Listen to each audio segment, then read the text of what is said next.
안녕하세요. 오픈소스 컨설팅의 애자일 코치로 있는 김정수입니다. 예, 저는 그 한양대학교 MBA에서 그 겸임 교수로 일을 하고 있고요. 프로젝트 경영 학회나 그 표준협회 등에서 프로젝트 관리 분야의 어떤 활동을 하고 있습니다.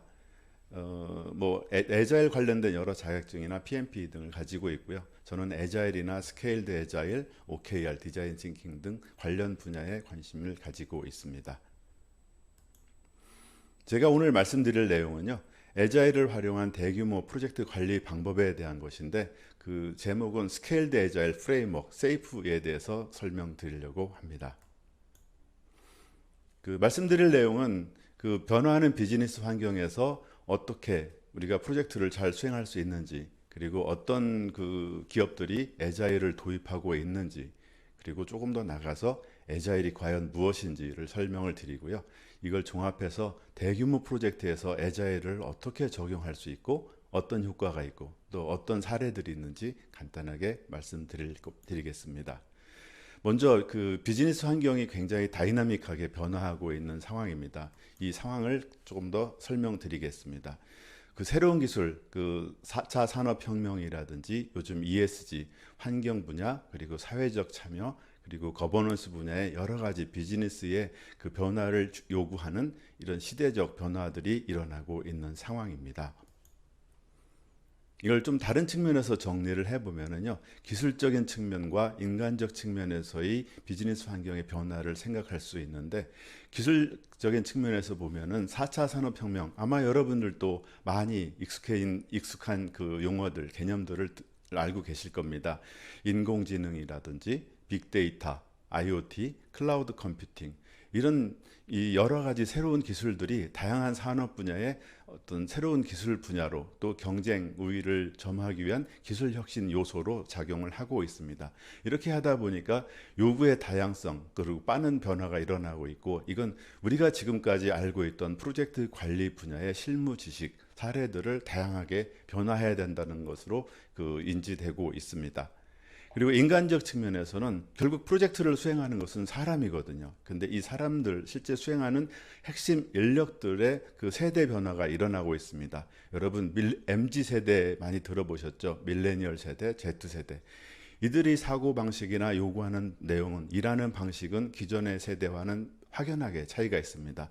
수평적이고 투명한 조직 문화를 원하고 있고요. 그리고 소통, 협력, 존중하고 존중받는 그런 기업 문화를 요구를 하고 있습니다. 이렇게 되다 보니까 이들이 기업에서 프로젝트를 수행하고 여러 개발 그 과제들을 수행할 때 자율과 책임, 동기부여, 그리고 마인드셋의 변화를 요구를 하고 있는 그런 상태입니다. 조금 더 알아보면요, 우리가 여러분 테일러리즘이라는 얘기를 좀 들어보셨을 겁니다.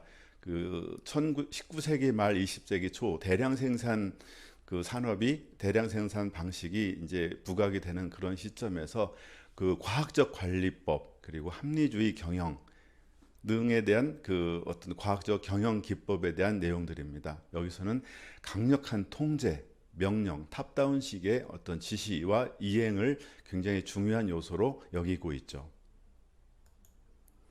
그런데 이런 과학적 관리법, 매니지먼트 1.0이라고도 합니다. 근데 지금까지 아마 여러 산업 분야에서도 가장 많이 사용되고 있는 그런 경영 방식입니다. 명령, 통제, 그리고 당근과 채찍, 그리고 평면적 관리 시스템을 가지고 있죠. 그리고 측정하고 계량을 통해서 어떤 효율적인 그 프로젝트의 수행을 많이 요구를 하고 있습니다. 이것이 좀 더 발전해서 매니지먼트 2.0, BSC, 식스 시그마 등의 어떤 정교하고 그 효율을 추구하는 관리 방법들이 개선이 됐습니다. 그런데요, 요즘에는 이것이 더 발전돼서 매니지먼트 3.0, 여기에는요 자율과 책임 그리고 역할, 내적 동기부여 기반의 입체적 그 관리 체계로 효율성을 보다 그 강조하고 있고, 적응성을 굉장히 중요한 요소로 여기고 있습니다.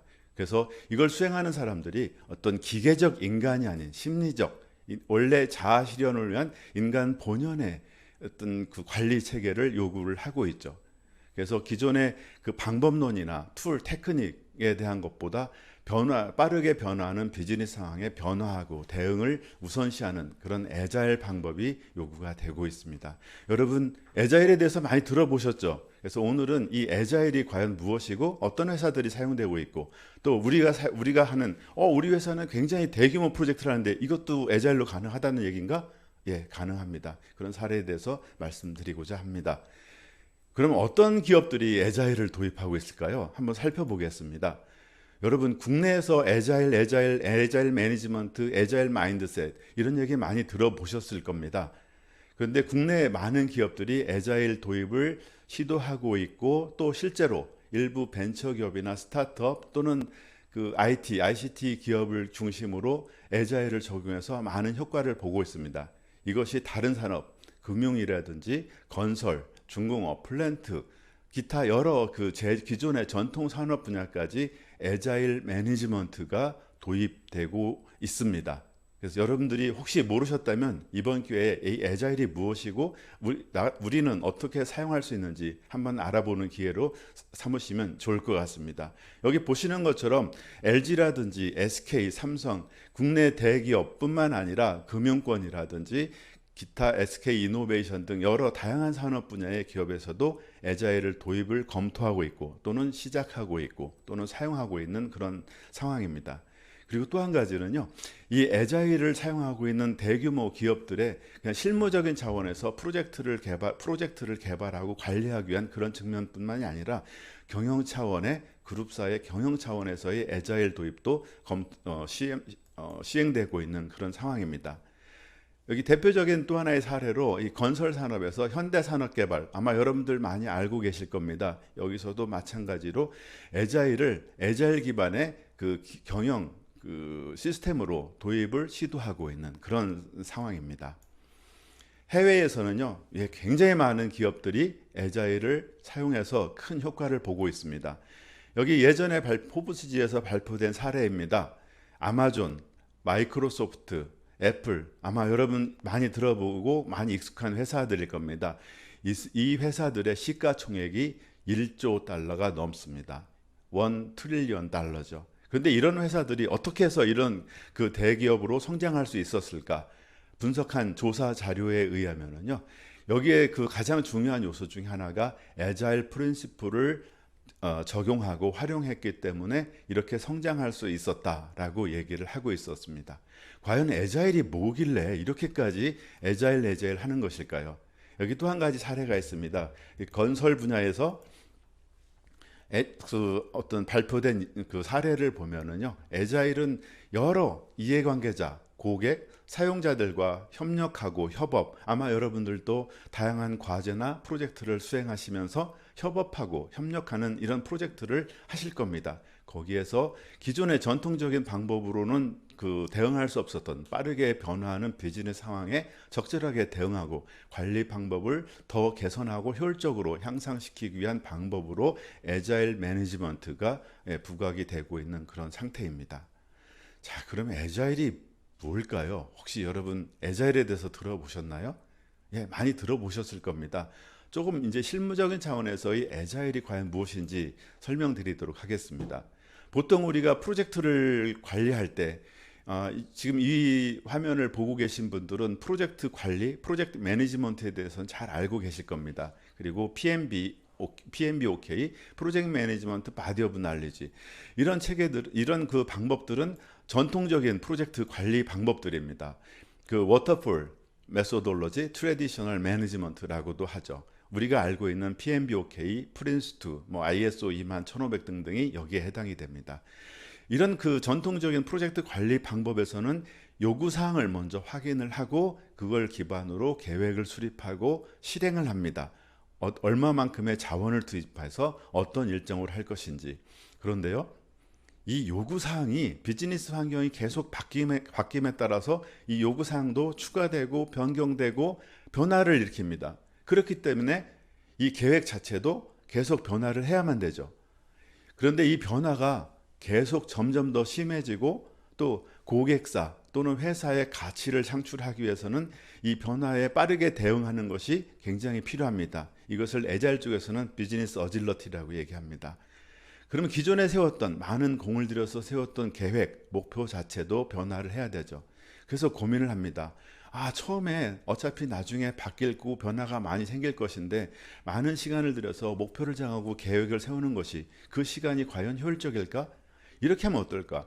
고객이 또는 회사가 필요한 밸류를 창출하기 위해서 어차피 밸류를 창출하기 위해서 필요한 피처들은 계속 변화할 것이기 때문에 시간과 리소스를 한정하고 그것에 대비해 그것을 정한 다음에 거기에 맞춰서 끊임없이 지속적으로 고객과 회사와 커뮤니케이션을 하면서 피처 요구사항들을 확립해 나가는 방법은 어떨까라는 것이 부각이 되기 시작했죠. 이것이 밸류 드리븐 방식. 여기에는 스크럼, XP, 칸반, 세이프 이런 방법들이 나타나게 됩니다. 애자일과 전통적인 워터폴 매니지먼트의 비교를 하는 가장 좋은 사례 그림입니다. 이 왼쪽에 있는 그림이 전통적인 워터폴 메소돌로지에 대한 방법입니다. 예를 든다면 10개월짜리 프로젝트를 합니다. 그럼 10개월 동안 이만 거대한 결과물에 대해서 프로젝트 초반에 고객이나 이해관계자들의 요구사항을 확인해서 목표를 정합니다. 자, 이렇게 만들어 드릴게요. 그리고 10개월, 8개월 또는 9개월 정도 열심히 작업을 해서 결과물을 보여줍니다. 물론 그 사이에 고객은 잘 진행되고 있습니까? 얼마나 진행됐죠? 예, 잘 진행되고 있습니다. 한 50% 진행됐고요. 80% 진행됐습니다. 이런 식의 소통을 하게 되죠. 그런데 고객은 결과물에 대해서 어떤 것도 보기 어렵습니다. 그래서 9개월, 이제 한 1개월 정도 남은 시점에 프로젝트 팀으로부터 결과물을 받습니다. 저 다 만들었습니다. 보시죠. 어떻습니까? 멋지죠? 예, 멋진데요? 그런데 막상 속뚜껑을 열어보니, 사용을 해보니, 이거는 아닌데, 이거는 이렇게 바뀌어야 되는데, 이거는 지금 필요 없는데, 이런 얘기들. 그제서야 고객은 결과물을 보고 피드백을 줄 수 있죠. 프로젝트 팀은, PM은 어떻게 해야 될까요? 그 요구를 거절하기도 어렵습니다. 왜냐하면 고객은 그게 절실히 필요하기 때문에. 그래서 프로젝트를 마무리하는 과정에서 많은 갈등과 그리고 프로젝트의 지연으로 인한 손실과 비효율들이 나타나게 됩니다. 그래서 이걸 극복하기 위해서 애자일에서는요, 이 커다란 결과물을 작은 단위로 쪼갭니다. 그래서 2주 또는 4주, 즉 한 달 단위로 미니 프로젝트를 진행을 하고 그 작은 결과물을 고객과 또는 이해관계자들과 같이 보면서 얘기를 합니다. 고객님, 자, 이거 비록 적은 기능이지만 이건 어떻습니까? 고객은 보기엔 이거 괜찮은데요. 근데 이걸 다음에 이렇게 하면 좋을 것 같아요. 이건 아니에요. 즉 프로젝트 초반에 고객과 개발자, 엔지니어들과의 소통, 즉 뭘 기준으로 결과물을 기준으로 실질적인 소통을 할 수 있고 고객으로부터 사용자로부터 실질적인 피드백을 받을 수 있는 그런 기반이 마련되는 것이죠. 어떨까요? 이렇게 2주 단위로 끊임없이 고객과 어떤 결과물을 가지고 기능을 가지고 소통을 한다면 개발팀은 프로젝트 팀은 고객이 무엇을 원하는지 어떤 것이 필요한지 좀 더 실질적인 상황을 쉽게 파악할 수 있을 겁니다. 또 고객은 개발팀이 프로젝트 팀이 이렇게 생각하는구나. 우리가 그러면 이런 부분들을 이렇게 설명을 해야 되겠구나. 이런 소통의 기반들이 만들어지면서 고객과 프로젝트 팀은 더 효율적으로 점점 더 그들의 필요한 내용들, 즉 가치를 실현할 수 있는 그런 요구사항들을 얘기를 하고 프로젝트 팀은 그것을 구현하는 이런 모드로 연결되게 됩니다.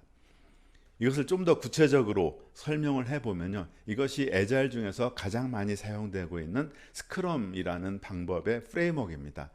아마 여러분들이 PM복 익숙하실 테니까 그걸 기준으로도 좀 살펴보시면 도움이 될 겁니다. 먼저 왼쪽 위에 보시면 회사나 또는 여러 스테이크홀더들 또는 고객 이들의 요구사항들이 프로덕트 오너, 지금 말씀드린 이런 용어들은 이제 애자일에서 사용되는 용어들입니다. 그냥 가볍게 들어주시면 좋을 것 같습니다. 프로덕트 오너, 제품 책임자입니다. 이 사람한테 자세한 얘기들을 듣습니다. 그럼 프로덕트 오너는 이 요구사항을 정리해서 백로그를 만듭니다. 그리고 이 백로그를 토대로 이제 애자일 팀에서는 결과물을 만드는데 한 번에 이 요구사항들을 다 만들려고 시도하는 것이 아니라 2주 단위로 아니면 4주 단위로 작은 단위로 프로젝트를 쪼갭니다. 이 하나하나를 스프린트라고 얘기를 합니다. 그래서 2주짜리 스프린트로 하기로 한다 그러면 2주 스프린트, 즉 2주짜리 미니 프로젝트를 하기 위한 계획을 수립하고요. 그것을 스프린트 백로그. 이 백로그는 우리 그 전통적인 프로젝트 관리 방법에서 얘기했던 WBS와 유사하다고 보시면 됩니다. 그리고 2주짜리 프로젝트를 하죠. 그리고 이들은 매일매일 어제 뭐 했고 오늘 뭐 했고 어떤 문제가 있는지 끊임없이 팀 내에서 소통을 하고 그 정보를 공유를 하게 됩니다. 결과물이 나오겠죠. 이 결과물은 고객과 또는 사용자와 이해관계자와 같이 보여주고 또 데몬스트레이션을 통해서 시연을 하게 됩니다. 고객은, 사용자는 이 결과물을 보고 훨씬 더 그 구체적인 어떤 피드백을 프로젝트 팀에, 애자일 팀에 줄 수 있겠죠. 그러면 여기서 나온 피드백을 다시 프로덕트 백로그를 조정, 프로덕트 백로그 리파이먼트라고 얘기합니다. 이런 것들 조정할 수 있고 다음 두 번째 미니 프로젝트를 위한 플래닝에 또 반영할 수 있습니다. 어떨까요? 이렇게 과정을 수행을 하다 보면 그 애자일 팀은 고객의 요구 사항을 좀 더 그들의 피드백을 통해서 실질적으로 참조하고 반영할 수 있는 그런 상태가 되고요. 또 고객은 그 프로젝트 도중이라도 그들의 변화된 비즈니스 환경에 따라서 그 요구 사항을 변경하거나 중요도의 우선순위를 변경하거나 또는 심지어는 새로운 요구 사항을 추가할 수 있게 되는 것이죠. 이것이 애자일의 그 작동 원리라고 할 수 있습니다. 그래서 이런 애자일에 대한 그 사항들을 보면은요, 미국 PMBOK에서의 애자일 프랙티스 가이드, 그리고 영국 프린스2, 여러분 잘 아실 겁니다. 이 프린스2의 그 애자일에 대한 내용들도 나오고 있고요. 여기서 공통적으로 얘기하는 요소가 있습니다. 처음에 애자일은요, IT 프로젝트에서 소프트웨어 개발 프로젝트를 위한 개발 프로젝트 관리 방법으로 시작이 됐습니다. 근데 최근 이 IT뿐만 아니라 다른 산업, 여러 산업 분야의 프로젝트의 관리를 위해서 활용될 수 있다라고 언급이 되고 있습니다. 다른 산업 분야라고 하면 최근에 아까 말씀드렸듯이 건설이나 플랜트, 중공업 또는 IT, 제조, 자동차 여러 산업 분야의 관리 방법으로 사용이 되고 있다라고 말씀드릴 수 있습니다. 여기 재밌는 사례를 말씀드릴게요. 여러분, 비행기 누가 만들었는지 아시죠? 예, 그렇습니다. 라이트 형제가 만들었죠. 그런데요, 이 라이트 형제가 비행기를 만들기 전부터 아주 뛰어난 과학자, 랭리라는 과학자가 뛰어난 과학자들을 팀으로, 프로젝트 팀으로 구성을 해서 비행기를 개발하는 프로젝트를 진행을 했습니다. 무려 16년 동안이나요. 그리고 7만 불, 지금은 적은 돈 같지만 19세기 말에는 굉장히 큰 돈이었겠죠. 그래서 16년 동안의 프로젝트를 수행을 하고 결과물을 시연을 합니다. 많은 언론사 기자들을 불러놓고 시연을 했어요. 그런데 어떻게 됐을까요? 바로 이 강에 처박힌, 그래서 엄청난 큰 실패를 하고 말죠. 그런데 이 랭리 프로젝트 팀이 실패한 이후 9일 만에 라이트 형제는 비행기를 띄웠어요. 자기 동력으로. 비록 몇십 초 정도의 짧은 기간이지만 자기 동력으로 사람을 태우고 일정 거리를 날았죠. 그래서 비행기를 발명한 사람은 라이트 형제가 됐습니다. 그러면 여기서 라이트 형제가 랭리라는 과학자보다 더 훌륭한 과학자였을까요? 더 오랜 기간 연구를 했을까요? 더 많은 돈을 들였을까요? 그렇지 않습니다. 이들이 투입한 기간은 4년, 사용한 비용은 1,000불 정도였습니다. 오른쪽에 있는 랭리 프로젝트 팀이 그 사용한 기간이나 비용과 비교해 보신다면 엄청 짧은 시간 안에 빨리 했을 겁니다. 그리고 그 라이트 형제는요, 많은 공부를 한 사람이 아니라 고등학교를 졸업하고 자전거포를 하던 사람입니다. 단지 차이가 있었다면 이들은 끊임없이 많은 테스트, 시도를 통해서 테스트를 해보고 이거 안 되네, 뭐가 문제일까, 어떻게 하면 개선할 수 있을까, 이렇게 끊임없이 많은 실패를 통해서 더 나은 방법을 찾아내는 이런 관리 방법을 택했다고 할 수 있죠. 그래서 이들은 어느 날은 많은 그 부서지는 부품 세트를 들고 가서 비행기를 다시 그들이 만든 시제품을 띄우고, 물론 날리다 보면 추락해서 깨지고 부서지고 하겠죠. 다시 바꿔 끼고 또 다시 실험을 해보고 하는 이런 방식으로 수행을 했다라고 합니다. 이것이 이 두 유형의 프로젝트의 비교입니다. 왼쪽에 있는 이 내용들, 아마 여러분들 대부분 이런 프로젝트를 추구하실 거예요. 도 아니면 모식으로 한 방에 성공할 수 있지 않을까? 예, 그런데 우리 실제 생활에서는요, 무수히 많은 시행착오, 실패를 통해서 성공에 점점 다가가게 되는 것이죠. 다만 이 실패를 통해서 우리는 좌절을 하느냐, 아니면 학습을 하느냐, 이 차이, 이러한 마음 차이가 굉장히 큰 결과의 차이를 나타나게 됩니다. 잊지 마세요. 에자일에서는요, 무수히 많은 시행착오를 통해서 학습하고 끊임없이 개선하는 노력을 통해서 최종 성공을 이루게 됩니다. 이것이 에자일이 갖는 가장 큰 그 강점이고요. 아까 말씀드렸듯이 2주 단위의 작은 미니 프로젝트를 통해서 고객한테 보여줍니다. 고객은 프로젝트 초반에 실망을 많이 할 수도 있어요. 그런데 프로젝트 초반의 실망은요, 굉장히 약이 됩니다. 아, 저 고객은 이런 걸 원하는구나. 이렇게 얘기하는구나. 또 고객은 저 엔지니어, 저 프로젝트 팀이 이런 정도 수준이구나. 이렇게 일을 하는구나. 서로 이해하고 학습하는 과정을 통해서 더 나은 그 프로젝트 성공의 길을 찾아가게 됩니다. 자, 이것이 에자일인데요. 이 에자일을 성공하기 위해서 여러 가지 다양한 방법들이 사용이 되고 있습니다. 그리고 이 에자일은 작은 프로젝트뿐만 아니라 대규모 프로젝트에서도 에자일을 쓸 수 있습니다. 여기 보시는 화면은요, 이 원자력 발전소를 짓는 프로젝트의 이 초기 단계의 모습입니다. 아마 여러분들도 보신 분들도 많을 거예요. 근데 우리가 일반적으로 대규모 프로젝트라고 하면은 기간이 오래 걸리죠. 뭐 원자력 발전소 짓는데 5년, 7년, 8년 또는 그 이상이 걸릴 수도 있죠. 수많은 인원이 참석합니다. 그리고 많은 협력회사, 조직, 팀들이 같이 작업을 합니다. 그리고 많은 복잡한 결과물을 만들다 보니까 변화가 많을 수밖에 없겠죠. 그리고 거기에는 많은 불확실성이 있게 됩니다. 과연 이것을 효율적으로 관리하기 위해서는 어떤 방법이 좋을까요? 여기에서 정답은 에자일이다 얘기를 하는 겁니다. 아까 설명드린 하나의 에자일 팀은 일반적으로 5명에서 11명 정도의 인원으로 구성되는 것이 좋다라고 하고 있습니다.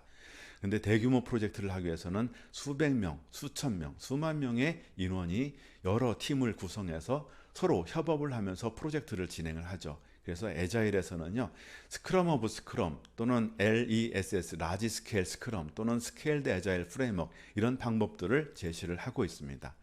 근데 2020년 에자일 이런 방법의 조사에 의하면요, 이 중에서 스케일드 에자일 프레임워크가 가장 많이 사용이 되고 있다라고 조사가 되고 있습니다.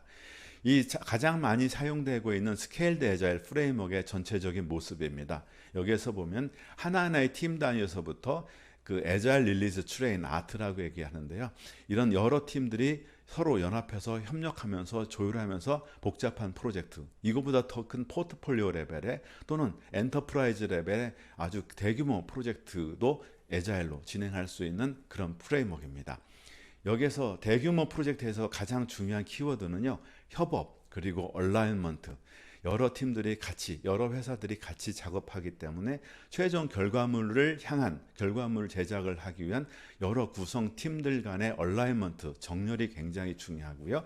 그리고 주기적으로 통합, 인테그레이션을 통해서 작동하는 결과물을 만드는 이 동기화가 굉장히 중요하다라고 얘기할 수 있습니다. 그래서 이 스케일드 에자일에서는요, 작은 그 소규모 뭐 100명, 200명 정도의 소규모 프로젝트에서부터 포트폴리오, 대규모 솔루션 또는 엔터프라이즈 레벨의 그 어떤 결과물을 만드는 프로젝트의 관리까지도 사용할 수 있다라고 얘기를 하고 있습니다. 이런 그 대규모 스케일드 에자일을 도입했을 때 얻는 효과는 다음과 같습니다. 먼저 일단 일하는 사람들이 좀 더 행복해지게 된다라고 합니다. 여러분 프로젝트 하시다 보면 굉장히 힘드시죠? 이 에자일을 통해서는 좀 더 행복하게 일할 수 있고요. 그리고 좀 더 빠르게 시장에 제품을 출시할 수 있고, 그리고 품질이 좋아지고, 그리고 생산성이 좋아진다라고 얘기를 하고 있습니다. 이런 세이프를 적용한 어떤 한 사례입니다. 미 공군에서 어떤 여기 뉴클리어 그 삼각 편대, 핵 잠수함, 그리고 지대공 미사일, 그 폭격기, 이런 그 지상 방어 체계 시스템을 구축하는 대규모 프로젝트를 진행을 합니다. 약 300개 정도의 기업이 참여하고요, 10,000명 이상의 인력이 참여하는 대규모 시스템이죠. 여기서 또 하나 특이한 것은 이 결과물이 50년 이상 개발되고 유지되고 운영되고 사용되어야 된다는 것이죠. 50년. 여러분들이 알고 계신 프로젝트 기간보다 훨씬 더 클 겁니다. 그래서 이것은 하나의 프로젝트가 아니라 어떤 시스템, 결과물이 끊임없이 개선되고 보완되는, 그리고 운영되어야 되는 그런 프로젝트이죠. 이 프로젝트에서 미 공군에서 올해 세이프 서밋이라는 그 심포지엄 같은 그 대회가 있었습니다. 거기서 사례 발표를 통해서 그들은 세이프를 통해서 수십억 달러의 어떤 예산 프로젝트를 진행할 수 있었다라고 얘기를 하고 있습니다. 그래서 여기서는 세이프 프레임워크를 적용을 했고요. 세이프에서 얘기하고 있는 여러 다양한 원칙들, 프린시플을 적용해서 효과를 보았다. 여기서 나오는 것은 지속적인 통합, 전략적인 얼라이먼트, 그리고 끊임없는 실패, 시행착오를 통해서 학습하는 이런 과정을 통해서 개발을 진행하고 있다라고 얘기를 하고 있습니다. 자, 이제 정리를 해보겠습니다. 우리가 애자일을 통해서 대규모 프로젝트를 할 때 이 대규모 프로젝트의 특징, 장기간입니다. 많은 인력이 참여하죠. 결과물은 복잡하고요, 불확실성이 있고 많은 변화를 일으키게 됩니다. 이런 그 대규모 프로젝트를 관리하기 위해서는 어떤 관리 포인트가 필요할까요? 하나하나의 단순한 짧은 기간의 프로젝트뿐만 아니라 프로덕트 라이프 사이클, 제품 측면에서의 생애주기 동안의 관리 체계가 필요하다. 그리고 끊임없이 통합하고 배포할 수 있고 사용될 수 있어야 된다라고 하고 있고요. 그리고 여러 조직, 그 엔터프라이즈 레벨에서부터 저 실무 팀까지의 어떤 조직의 전략적 일치성이 굉장히 중요합니다. 얼라이먼트라고 얘기하죠. 그리고 작업 모듈 간의 동기화, 그리고 이 매니지먼트 방법도 비즈니스 상황, 프로젝트 상황에 맞춰서 끊임없이 인스펙트, 검토되고요. 끊임없이 어댑테이션 돼야 된다. 여기에 대규모 애자일 프레임워크가 가장 적합하다라고 얘기를 하고 있습니다. 자, 이상 대규모 프로젝트를 위한 그 프로젝트 관리 방법으로서의 그 세이프 스케일드 애자일 프레임워크에 대해서 말씀드렸습니다. 감사합니다.